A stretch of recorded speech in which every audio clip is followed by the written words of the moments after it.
The 2021 NFL Draft is quickly approaching as we are just 16 days away until NFL teams add a crop of youthful talent to their rosters. Hello and welcome back to Penn State Sports Night. I'm Jordan Hession, and alongside me are Jeremy Ganes and Carlos Garcia. With many highly touted players projected to be taken in the first round, Jeremy, who do you think are a few of the more interesting names in round one?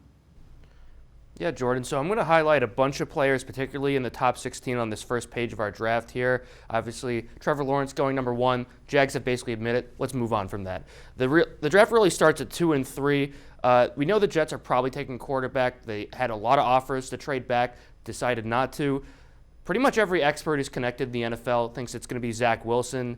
Could be Justin Fields, but that's where the buzz is going. So we'll give the Jets Zach Wilson, and the Niners traded up. Conventionally, that means they're taking a quarterback, so I give them Justin Fields. However, I think it's worth noting there's talk about potentially them liking Kyle Pitts so much that that's why they traded up. I know that might blow a lot of people's minds, but this is a move that could happen, and the Niners particularly may look at it as being a way for them to totally transform their offense, even though some say they might want to just upgrade from Jimmy G.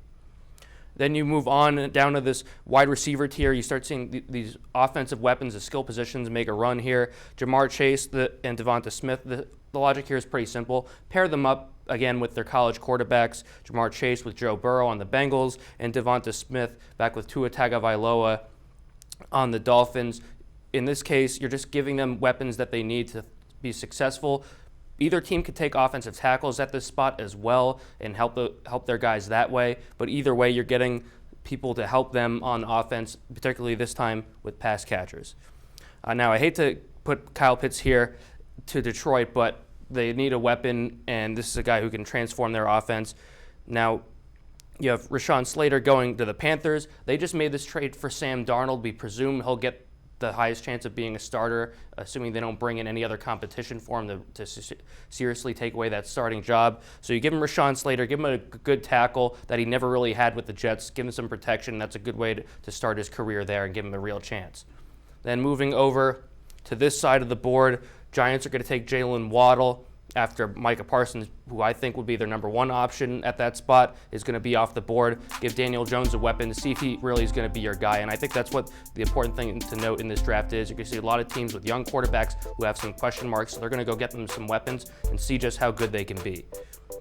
Moving on down to the Eagles, they have some cornerback help, but they need more. This team was not good at defending the pass last year, so you get an experienced guy with Patrick Surtain in Alabama who played against some of the best receivers in college football, a very experienced, well-rounded player. And then down to the bottom of the board here, Trey Lance, another quarterback going to the New England Patriots. Very possible New England trades up to get their guy, but getting Trey Lance at this spot would be very good value. Get your quarterback of the future and a guy who's athletic enough to kind of model your offense similar to how you use Cam Newton and do some of those extra packages that you can't do with someone like Mac Jones, who is more in that Tom Brady mold.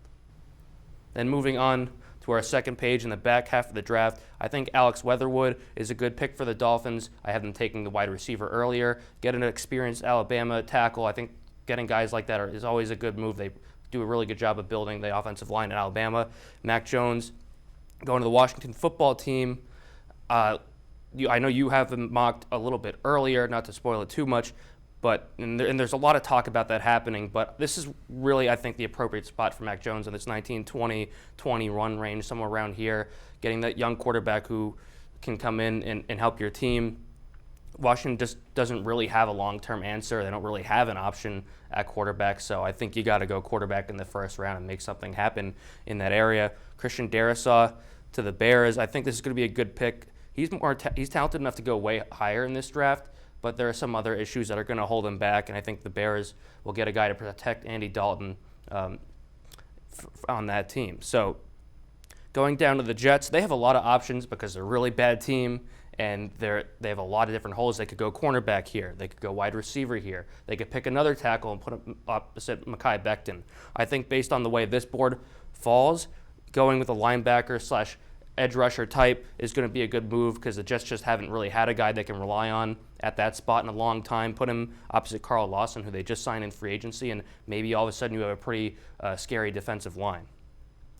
Then moving Over to this side of the board, Jason Owe going to the Ravens. The Ravens had a pretty good defense last year. One of the better parts of their team, played good defense, ran the ball effectively. They didn't have a good pass rush, though, and that's one of the more important aspects of playing defense. Get Jason Owe, who may not be able to come in right away and be productive, but with the raw talent and the great coaching staff that they have with that Ravens organization, mold him into a potentially 10, 15 sack guy later in his career. And then down at the bottom of the board, Christian Barmore, Travis Etienne, two of the more interesting picks that I have down here. Barmore, you can't find more talent in a defensive tackle. He's just not as polished, not as experienced, so you're not going to take him higher in the draft because you don't have enough tape and proof that he's going to be a solid all-around football player. This is a potential guy. And Travis Etienne going to the Bucs. Despite having just won the Super Bowl, they have a lot of different ways they could go, a lot of different positions to improve at, potentially a tackle here as well. They have a loaded running back room, but Ronald Jones will be at the end of his rookie deal soon, and Leonard Fournette is not here for the long haul either. So I think getting Travis Etienne, who's a pretty versatile running back in terms of his pass-catching ability, is a good pick here to give Tom Brady another weapon while he's still with the Bucs. Yeah, Jeremy, those are definitely some great picks that you highlighted, but I'm going to go in a little bit different direction. So just like you said, at 1, Trevor Lawrence, I mean, there's nothing to say here. They want him, and he's their guy. And then at 2, Zach Wilson to the Jets. We saw that they traded Sam Darnold, and the New York Times, they have Zach Wilson's face all over the papers. He's their guy for the future. I'm going to skip over to number 5, Jamar Chase to the Bengals.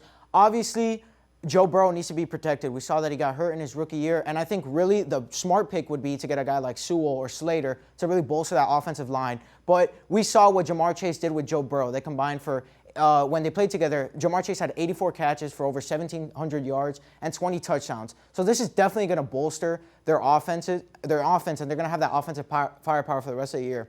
Then moving on to round out the top 10, I have Patrick Surtain to the Cowboys. Obviously, the defense was a disaster last year, statistically the worst in probably NFL history. So I think they get a guy who's experienced, an Alabama corner, so I think this guy's definitely going to help out. And then moving on to number 12, Jaylen Waddle to the Eagles. There's a lot of holes in this team as well, but I think you have to give Jalen Hurts his offensive guy and really somebody who can go out and catch passes. And he's arguably the best Bama wide receiver. I mean, you can put him up against Devontae Smith, the Heisman winner. But I think this he's much faster and he's a better pass catcher. So I think Jaylen Waddle is a great pick here. And then to round out this kind of first 15, I'm going to go with Trey Lance at 15 to the Patriots. We saw what Cam Newton wasn't able to do, and the first time in a long time that the Patriots hadn't made the playoffs. So I think they can get another guy, probably one of the 4th or 5th quarterback taken off the board at 15, and he's still a great guy. He's in my mind, a top 3 quarterback prospect in this draft. So I think that Bill Belichick gets his guy, and he can really mold him into be probably what Cam Newton used to be in the first part of his years playing in the league. So definitely this guy is a great pick. And then moving on to the second half, we'll see a guy like 23, Travis Etienne.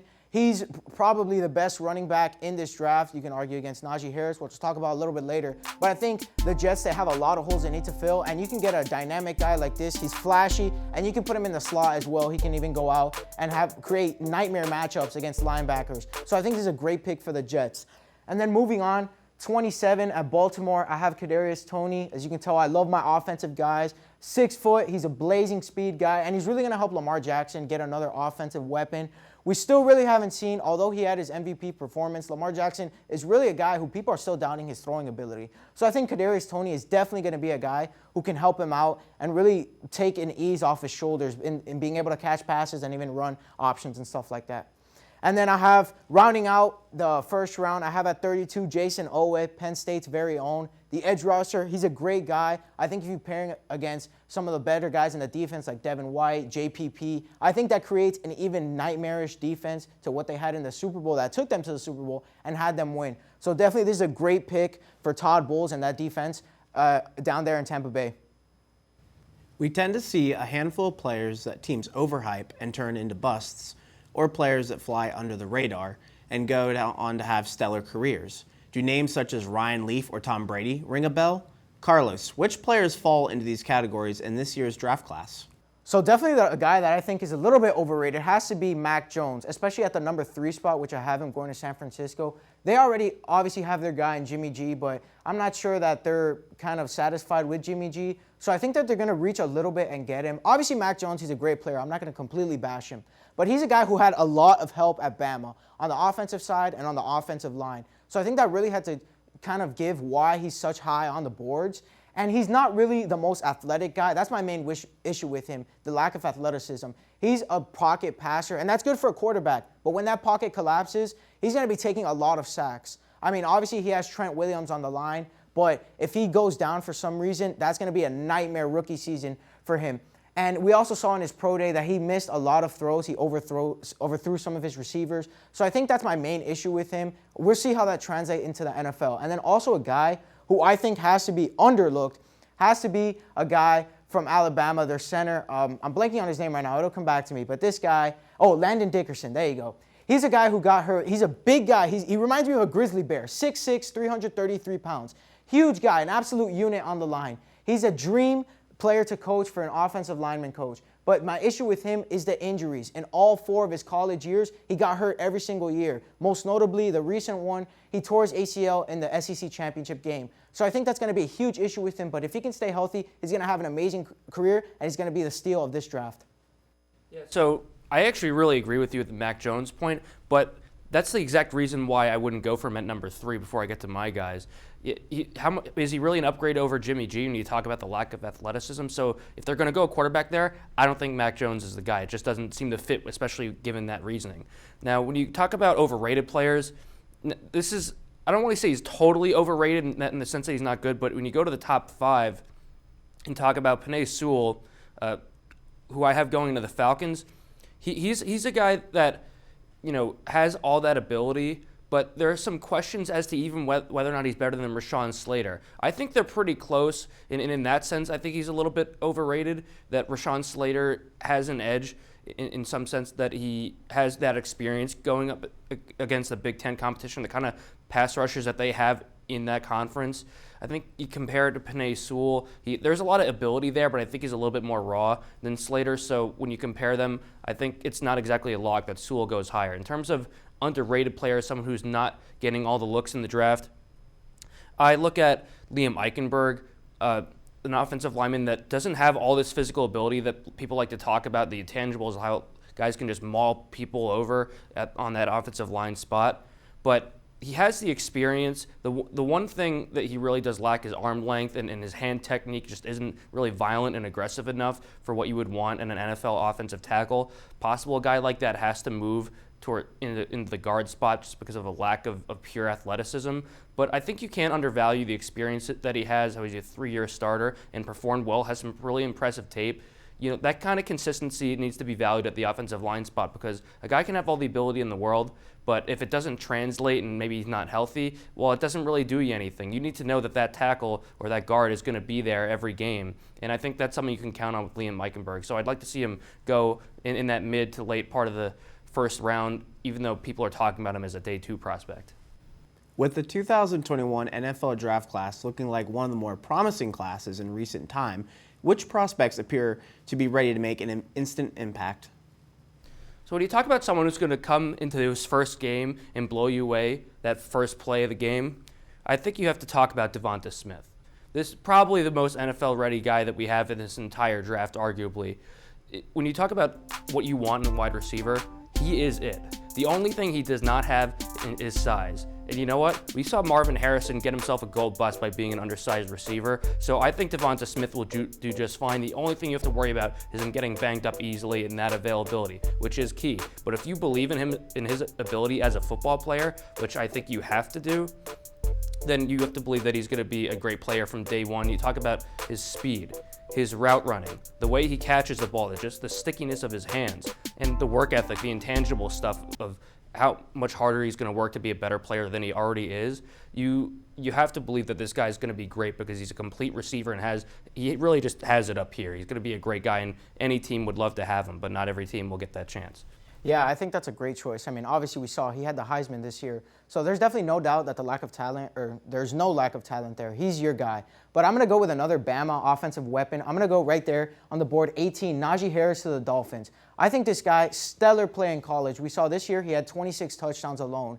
And he was a key point of that Alabama offense and leading them to a national championship. And I think that this guy, I like to call him, he's the Swiss Army knife because he can really do it all. He can, in the backfield, obviously, he can even line up in the slot and once again create nightmare against those linebackers and maybe even some corners and stuff. But he's definitely going to be a guy who, he's a running back one on most teams if they decide to draft him. But I think that this guy, he's going to make an immediate impact. The Dolphins, their roster, they don't really have too much. I think the spot on offense is where they're lacking has to be the offensive linemen, but as well as the running backs. They don't really have a big name. So I think that if you can get him to South Beach, I think he's going to be an excellent fit, and he's really going to upgrade that running back room for the Dolphins this year.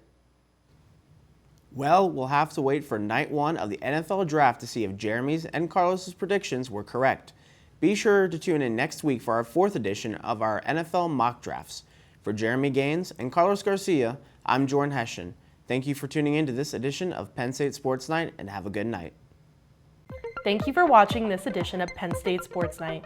If you're a fan of our content, please be sure to subscribe to our YouTube channel for more clips. Also, follow us on Twitter at PSSN TV and on Instagram at PSU Sports Night to keep up with all the action. For all my colleagues, we are Penn State Sports Night.